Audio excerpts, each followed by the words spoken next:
Bonjour tout le monde, 11 février 2022. Aujourd'hui, on parle d'éducation à la nature avec l'écologiste Patrick Gravel. On prend des nouvelles du Carrefour culturel Estacade qui peut à nouveau tenir des spectacles et Stéphane Ouimet nous parle de performances sportives chez les jeunes. Bonne émission.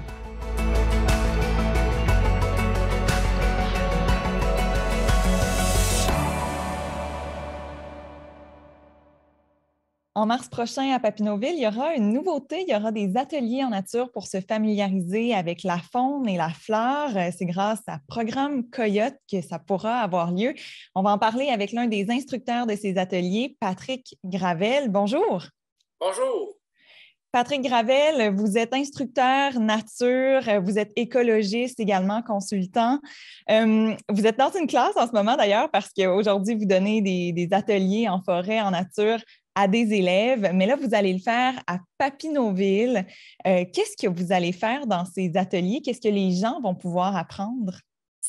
En fait, c'est des fins de semaine complètes d'immersion en nature où les gens sont invités à venir camper. Puis sur place, ça va être 8 fins de semaine, du mois de mars jusqu'au mois d'octobre. On saute celle du mois de juillet. Et là, il va y avoir des thèmes différents à chaque fois.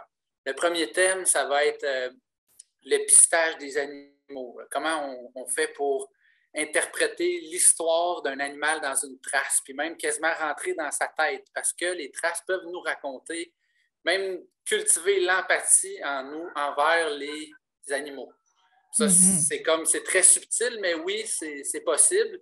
Ensuite, on a deux ateliers en avril et mai sur l'identification des arbres, des plantes printanières et des chants d'oiseaux, fait que le langage des oiseaux en tant que tel. Puis on le fait 2 fois parce qu'on veut voir l'évolution dans le printemps de toutes ces choses-là. L'évolution des plantes, des arbres, mais même des chants des oiseaux? Exactement, parce que les oiseaux n'arrivent pas tous en même temps. Ça nous permet d'être à l'affût de « Ah, qu'est-ce qui vient d'arriver aujourd'hui? Ah, ça, c'est le merle. » Un peu plus tard, les parulines commencent à arriver. Puis là, on voit qu'ils sont en train de faire leur nid. Puis on peut même interpréter leurs différents messages par leur chant. Fait que nous, on enseigne, dans le fond, comment on peut lire le langage des oiseaux. En juin, ça va être reptiles, amphibiens et insectes. On va essayer aussi de faire vivre des petites expériences d'entomophagie, là, parce que nous, dans le fond, oui, on enseigne tout ce qu'il y a dans la nature, mais on veut que ça passe par les sens, l'expérience. Et on apprend davantage comme ça, on retient davantage certainement quand nos sens sont sollicités. Hein? C'est ça, si ça pue bien fort ou bien que ça goûte bien bon, tu as plus de chances de t'en rappeler que si, bon, c'est insipide, inodore, tout le kit. Ouais. Plus tard, ben là, il y a un atelier plus poussé en été sur les plantes et on termine ça avec champignons lichen. Alors, le champignon lichen, ça va être au mois de septembre. Puis au mois d'octobre, on fait un espèce de petit week-end avec on fait vivre des tests là, pour voir comment les gens ont assimilé l'information. Ben, c'est pas un examen du ministère, là, mais... Mais quelque chose pour tester un peu les connaissances, pour savoir si les gens ont réellement appris pendant ces 8 fins de semaine. C'est ce que vous avez mentionné, 8 fins de semaine, donc de mars à octobre. Mais comment ça va se profiler, tout ça? C'est-à-dire que là, les gens y vont pour des fins de semaine complètes. Ils campent également. C'est pas juste des soirées, là. Ça demande un certain investissement de la part de la personne qui s'inscrit à ce genre d'atelier. Oui. C'est vraiment comme les gens qui ont envie de plonger à fond dans « je veux connaître qu'est-ce qui vit autour de chez moi, puis je veux me donner à ça. » Parce que ça a beau être 8 fins de semaine, les gens les plus passionnés pendant ce mois-là, ben, on va les inviter à aller regarder tous les oiseaux qui arrivent. Puis c'est plus que 8 fins de semaine, c'est vraiment une formation qui dure sur un petit peu plus qu'une moitié d'année. Puis plus que tu vas être passionné, nous, on va te donner les outils pour devenir autonome dans ton apprentissage. Fait que plus de temps que tu vas passer à le faire, plus que tu vas devenir un bon naturaliste.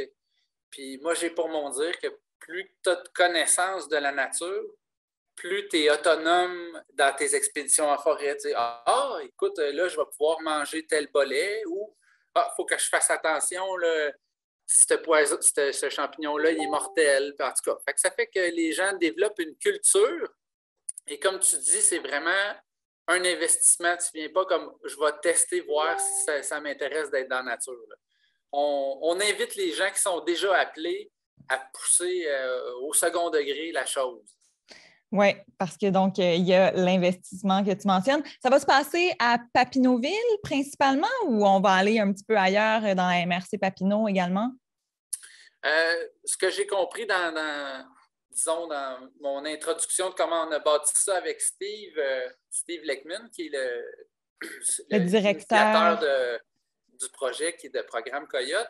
On va vraiment investiguer ce territoire-là de 500 acres à fond pour pouvoir voir comment ça évolue. Puis dans le fond, ça donne un exemple de comment tu peux le faire chez toi. Après ça, nous, on va être vraiment curieux d'écouter les histoires que les gens vivent dans leurs différents écosystèmes parce qu'on n'habite pas tous dans le même genre de place. Oui, ouais. Tu mentionnais Steve Leckman, donc qui donnera les ateliers avec vous. C'est le directeur de Programme Coyote. C'est quoi Programme Coyote? C'est pas un programme là, nécessairement local. Là. Programme Coyote, dans le fond, c'est comme une école nature où est-ce que les gens vont apprendre à découvrir. C'est pour cultiver la connexion à la nature de différentes façons. C'est que ce soit par les savoir-faire ancestraux ou à travers de l'écologie terrain comme on vit là, ou parfois même aussi dans des activités plus scolaires, plus académiques, scientifiques. Fait que c'est comme vraiment les trois volets, là.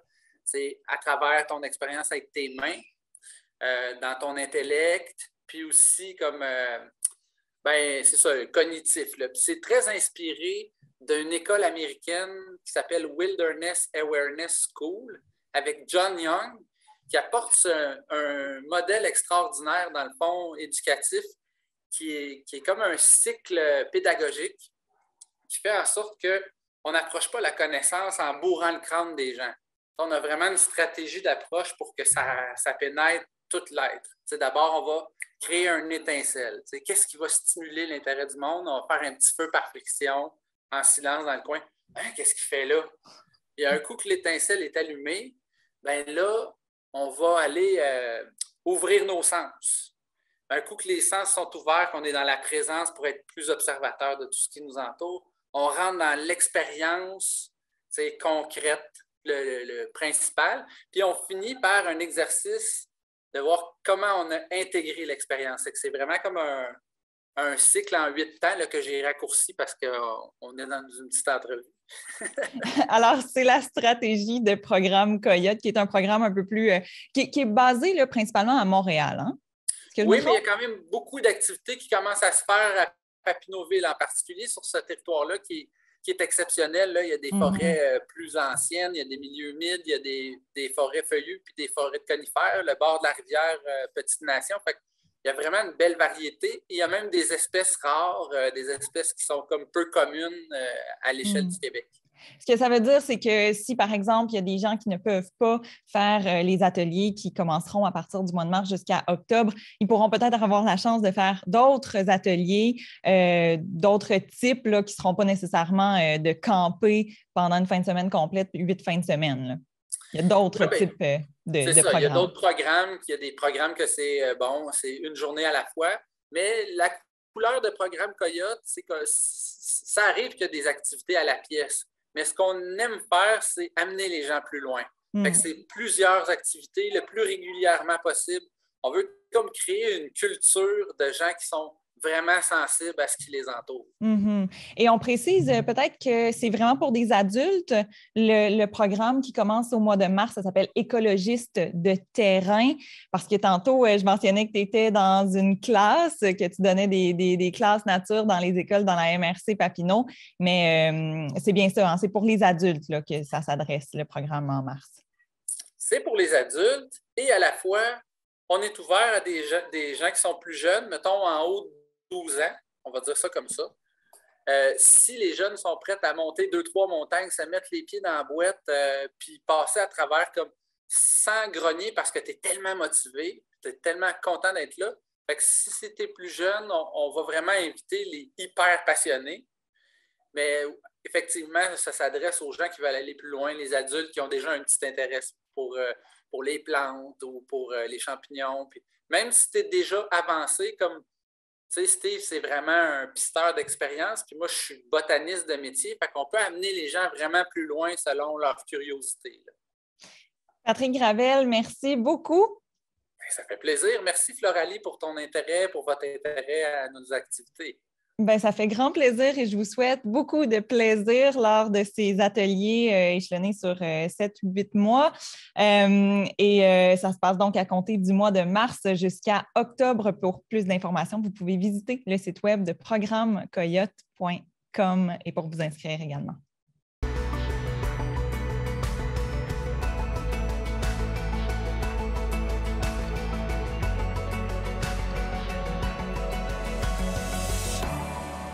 On va prendre des nouvelles du Carrefour culturel Estacade qui organise des activités et des loisirs dans l'est de Gatineau. On va voir comment il accueille le déconfinement progressif qui s'amorce au Québec. On va en parler avec Nathalie Acharette, directrice générale au Carrefour culturel Estacade. Bonjour. Bonjour. Nathalie Acharette, justement, là, c'est ça, cette semaine, en fait, vous pouviez rouvrir à 50% la salle des jardins, notamment. Là, dans les prochaines semaines, ben, il y aura réouverture complète de la salle. Comment ça va se passer pour vous? Comment ça va influencer vos activités? Bien, ça influence de façon importante puisqu'il y a quand même des spectacles qu'on a dû annuler, tout simplement, et d'autres qui ont été reportés. Les décisions ont été prises vraiment spectacle par spectacle. On a eu même des surprises dans le genre, par exemple, Geneviève Leclerc, sa tournée était terminée, il n'y avait plus de disponibilité pour des nouvelles dates. Même chose, Alexandre Barrette, qu'on présente le 2 avril, c'était la date limite pour le présenter puisque sa tournée se termine et il n'aurait pas pu remettre le spectacle à l'automne, par exemple. Donc, on a eu à jouer avec les disponibilités des artistes et aussi la présence de ces artistes-là dans d'autres salles ou lors de d'autres événements aussi dans l'Outaouais dans le futur. Donc, on ne voulait pas non plus être reporter un spectacle à un moment donné où est-ce que cet artiste-là se serait retrouvé dans un autre événement dans l'Outaouais à peu près en même temps. Donc, il y a toutes sortes de décisions qui ont dû se prendre, mais là, on les a tous placées. On en avait déclaré certains complets et finalement, avec la réouverture des salles à 100% pour la fin février, donc il y a des billets qui redeviennent disponibles pour des spectacles au mois de mars, parce que là, finalement, on pourra être à 100% de la jauge plutôt qu'à 50%. Donc, ça génère des beaux billets. Oui, ça, c'est le cas de Guillaume Lafont. Le spectacle de Guillaume Lafont, malheureusement, là, c'est ça, avant le changement de mesures sanitaires, le spectacle était complet à 200 places. À 200 quelques billets, oui. Puis, et là, on peut ouvrir à 400. Donc, on réouvre la vente de billets pour cet événement-là. Donc, on aura... 24 mars, donc Guillaume Lafont. Le 24 mars, c'est notre premier concert là, après la fermeture. Donc, on a Guillaume Lafont le 24. On aura aussi les Rats Swamp le 26 mars. C'est un groupe franco-ontarien qui vient de sortir un nouvel album tout récemment. Donc, il sera avec nous le 26 mars. Musique traditionnelle. Pardon? Musique traditionnelle pour les Rats Swamp. Oui, en français. Ils chantent en français. Oui. Donc, groupe très intéressant, très vivant. Je les ai vus à un moment donné, là, ils m'ont impressionné. Puis, on aura Alexandre Barrette le 2 avril pour notre premier spectacle d'humour. Oui. Le 8 avril, on a Radio qui s'amène aussi avec un nouvel album. Et on a 2 autres spectacles plus musique traditionnelle le 14 avril avec Sam et Mila. Et le 24 avril avec Frères et Frac qui vont venir casser la baraque avec nous. Donc, ces 6 spectacles-là sont nos spectacles du printemps. OK. Puis, il y en a dans ces spectacles-là qui sont en formule traditionnelle, donc salle des jardins ouverte complètement, d'autres qui sont en formule cabaret? Oui, c'est ça. On en a au moins 2 qui vont être en formule cabaret. Les autres, on s'ajuste un peu au nombre de billets vendus. On les vend à admission générale. Donc, si on a suffisamment de billets vendus pour ouvrir la salle pleine, on l'ouvre au complet. Sinon, on va l'ouvrir à moitié, parce qu'avec les nouvelles rénovations, on a installé des rideaux qui séparent la salle. Donc, ça fait quand même plus intime, plus agréable autant pour les artistes sur scène que pour les spectateurs. Donc, ouais, les formules vont varier en fonction des spectacles. Oui, puis comment ça s'est passé justement la reprise de vos spectacles? Parce que la dernière fois qu'on s'est parlé, il me semble qu'on s'est parlé alors que vous n'aviez pas fait de spectacle encore à la salle des Jardins. C'était peut-être début décembre qu'on s'était parlé et vous vous apprêtiez à faire le lancement de votre nouvelle programmation depuis 2 ans. Donc, vous vous apprêtiez à faire le spectacle de Geneviève et Alain, notamment, Théâtre magique. Ces 2 spectacles ont eu lieu, mais après, vous avez dû annuler les autres parce qu'il y a eu l'annonce du gouvernement qui obligeait la chose à la fin décembre. Comment ça s'est passé, ces 2 spectacles que vous avez réussi à faire? Effectivement, Geneviève et Alain, c'était le 16 décembre, donc ça a été magique. On avait une 50aine de personnes qui assistaient au spectacle. Les artistes étaient tout près de nous. Belle ambiance. On a même eu droit à des rappels, à des premières. On a eu, donc, ça crée cette proximité-là entre les artistes et le public. Ça crée une émotion spéciale que tout le monde veut partager. En formule cabaret, parce que c'était en formule cabaret, ce spectacle. On était sur scène, là, tout le monde ensemble dans notre petit cocon, notre écrin de velours, là, tout de noir. C'est vraiment chic. Et puis, c'est ça, ça crée vraiment une belle ambiance. Les gens étaient très heureux de vivre cette expérience-là. La plupart des gens qui étaient là connaissaient la salle des Jardins à 400 places. Et là, se retrouver sur scène avec les artistes, ça donnait vraiment un cachet spécial. Absolument. J'y ai assisté, en fait, au spectacle de Geneviève et Alain. Et oui, c'était doux, c'était intime.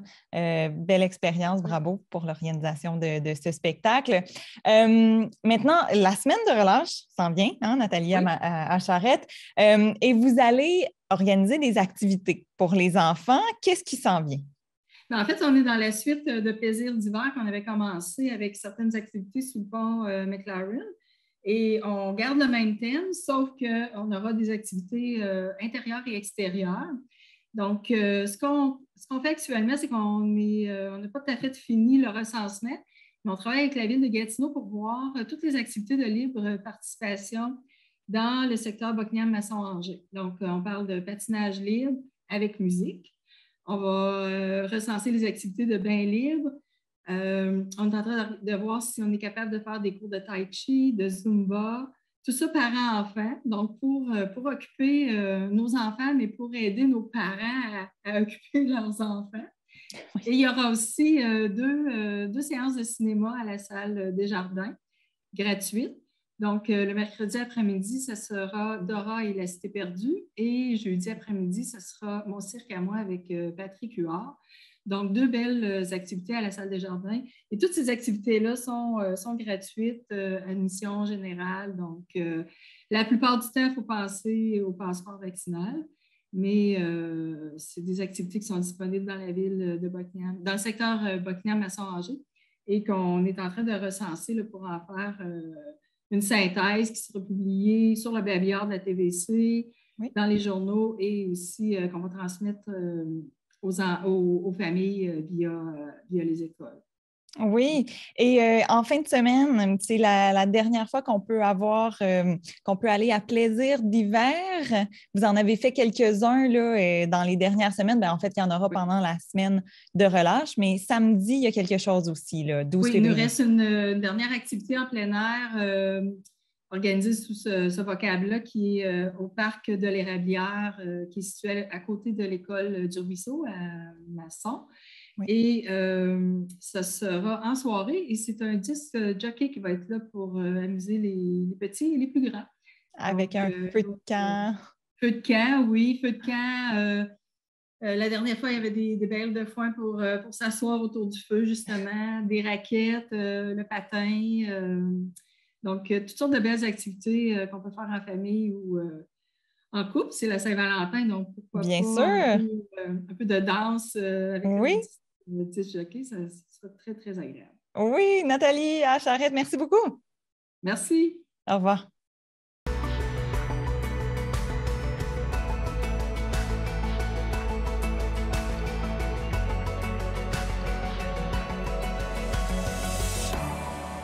Et on termine l'émission avec Stéphane Ouimet pour nous parler de performance sportive chez les jeunes. Bonjour.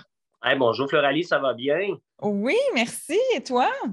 Ben absolument, je pense que je suis un peu motivé par les Olympiques. Là. Un gars de sport, un gars de kinésiologie, là, le temps des Olympiques, c'est tellement un super beau temps. Puis ça me permet justement de partager avec mes enfants les Olympiques. Ma fille, elle me dit Papa, je veux écouter les Olympiques. J'ai dit c'est quoi ton sport préféré? Elle dit c'est quand ça glisse. Fait que, évidemment, les Olympiques chez nous, c'est un super beau temps. Oui, c'est un succès, certainement. Mais c'est ça, les parents, des fois, là, ils aimeraient ça que leurs enfants performent vraiment beaucoup dans leur sport puis qu'ils deviennent des futurs Olympiens.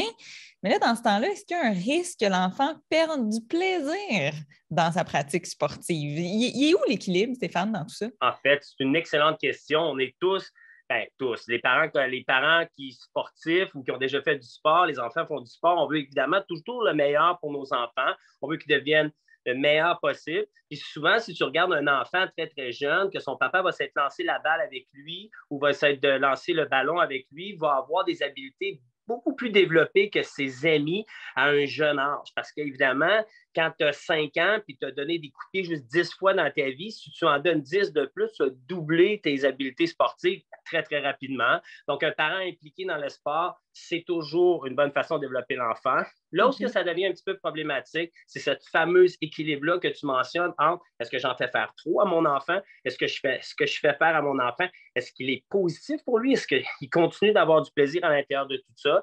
Donc, de trouver un équilibre, ça devient excessivement difficile. Et moi, ce que j'explique toujours aux gens, c'est qu'à un moment donné, l'équilibre, c'est pas facile. Mais si on suit quelque chose qui est très, très, très important, c'est de faire attention à la surspécialisation hâtive. Ça veut dire de ne pas faire jouer ton enfant le même sport 12 mois par année, pensant que plus il va y mettre d'heures, plus il va se développer rapidement, mais plutôt de prendre un axe que nous, on travaille depuis très, très longtemps, qu'on appelle le delta, qui est le développement à long terme d'un athlète, qui, lui, sous-entend qu'il faut faire ça sur une longue période de temps, permettre à notre enfant non seulement de se développer, faire les actions au bon moment, mais surtout de développer le goût de faire de l'activité physique, le goût de s'entraîner, le goût de vouloir en faire plus, mais surtout l'habilité athlétique au-delà de l'habilité sportive. Donc, tu vas dire aux parents, oui, ton petit gars, il est super bon au hockey, mais as-tu pensé de le faire jouer au basketball? Il va venir chercher d'autres qualités physiques qui, à court terme, peut-être le parent, c'est difficile de voir comment important c'est pour son enfant, mais en même temps, ces qualités physiques-là, développer un athlète à long terme, ça va avoir un impact très, très important. La science démontre en fait que les gens qui ont fait des sports professionnels, lorsqu'ils faisaient plus d'un sport à l'école secondaire, performent beaucoup mieux à long terme qu'une personne qui a toujours fait exactement la même chose. Alors, toi, là, qui es président de l'association de baseball d'Elmer, t'en sais quelque chose parce que tu veux le meilleur pour ces jeunes qui font du baseball, mais pourtant, tu ne souhaites pas qu'ils fassent du baseball nécessairement à l'année, que ce soit la seule spécialité qu'ils font. Comment tu gères ça, justement, là, le baseball de ces jeunes? Qu'est-ce que tu suggères? Je pense qu'il y a une nouveauté avec la mise en forme. Incroyable. Oui. Comment on gère ça? Il y a une grande nouveauté, évidemment. Là, le parent, la compétition commence de plus en plus jeune. L'athlète, on veut le développer de plus en plus jeune. On commence à s'entraîner physiquement de plus en plus. 25 ans passés, les gars, pendant la saison, hors saison, au hockey, là, ils ne s'entraînaient pas, là, ils se reposaient, tandis que maintenant, la mise en forme prend un grand rôle. Ce qui est important, par exemple, c'est que la science le démontre, que le plus important, c'est les bonnes actions au bon moment dans le développement de l'enfant. Fait que tout ça est basé sur un modèle de développement à long terme de l'athlète, mais qui se développe vraiment sur le stade de développement de l'enfant. J'en ai un exemple très, très simple. Nous, à l'Association de baseball d'Elmer, les parents ne voient pas ça. La plupart des entraîneurs ne le voient pas. Mais moi, ce que j'ai décidé de faire, c'est qu'on a 3 groupes d'âge. Puis ce sont ces 3 groupes d'âge-là, ils font les mêmes objectifs, mais avec une façon différente de leur proposer l'action. Je donne un exemple très, très simple. Un enfant de 6 ans doit apprendre à lancer, doit apprendre à courir. Puis on veut lui montrer à sauter. On veut lui montrer à faire des roulades. On veut lui montrer à développer toutes sortes d'habilités physiques, même celles qui, en principe, on pense qui sont non spécifiques à notre enfant ou au baseball. Maintenant, on appelle ça l'ABC. A pour agilité, B pour, en anglais, le balance, ou de parce que tu viens du nord d'Ontario, le balai, l'équilibre, c'est un B aussi. Mais en même temps, le C là, pour tout ce qui est la coordination. Puis on rajoute à ça un petit V qui est la vitesse. Donc, ce sont des stades où l'enfant commence à connaître son corps. On n'a pas besoin d'être spécifique. On n'a pas besoin de lui expliquer pourquoi il doit le faire, mais lui faire répéter toutes sortes de mouvements pour l'apprendre une connaissance de son corps. On a un deuxième groupe là, qui se retrouve chez les enfants, les petits garçons là, entre 6 et 9 ans, puis les petites filles entre 6 et 8 ans. L'objectif de ce stade-là est d'approfondir un tout petit peu les ABC. Et là, on peut commencer à travailler des habiletés sur montrer certains exercices qui sont pour nous importants dans le prochain stade, mais de leur démontrer, pas nécessairement comment faire, mais sans encore avoir trop d'allusion à le pourquoi de faire. Tandis que dans le groupe des plus vieux, on veut non seulement leur montrer à faire les activités, on veut leur démontrer pourquoi ils font ces activités-là et leur démontrer comment s'entraîner, pourquoi on veut s'entraîner. Pas juste de dire, ben, l'entraîneur me punit, il me fait patiner super rapidement, de comprendre que s'il y a un transfert de ces habiletés physiques-là qui vont se transférer dans mon sport. À ce moment-là, ça peut être intéressant d'avoir de la mise en forme vraiment spécifique, autre que de pratiquer le sport. C'est bien ça? Évidemment, la pratique du sport, que ce soit l'amélioration, on a tendance à dire, ouais, mais tu sais, quand je patine, j'améliore mon cardio, je fais lancer des rondelles. Tout ça, c'est un développement d'habilité ou de qualité physique qui vient chez les personnes, chez nos jeunes athlètes. Mais le conditionnement physique, souvent, ça se tourne juste à tourner en rond. Donc, moi, je mentionne aux gens, aux entraîneurs, soyez spécifiques à votre groupe d'âge, soyez attentifs aux besoins de votre groupe d'âge, mais surtout, leur capacité de compréhension de qu'est-ce que vous voulez leur faire faire. Rendez ça le plus fun possible. Tu sais, je veux dire, jouer à la tag ou lancer le ballon pour essayer de jouer, un enfant va se donner beaucoup plus que si tu lui demandes à 6 ans de courir le plus vite qu'il peut jusqu'à l'autre bout. Puis évidemment, la notion de compétition que moi, je n'aime pas beaucoup à un jeune âge, ça l'amène quand même un jeune à vouloir travailler un petit peu plus fort, mais de comprendre qu'il le fait pour les bonnes raisons. Ça va venir un petit peu plus tard. Mais prenons conscience qu'un enfant qui a 6 ans, un enfant qui a 9 ans ou un enfant qui a 14 ans ne se développe pas de la même façon, et encore moins si votre enfant a 18 ans. Bien sûr. Stéphane Ouimette, merci pour ces lumières. Ça me fait plaisir. Bonne santé. Merci à vous d'avoir été là. C'est ce qui complète l'édition de TVC Info Week-end. On se retrouve mercredi prochain pour l'édition de TVC Info. D'ici là, vous pouvez aller voir toutes nos émissions en ligne sur YouTube et quelques capsules sur notre page Facebook. Merci de nous suivre. À bientôt.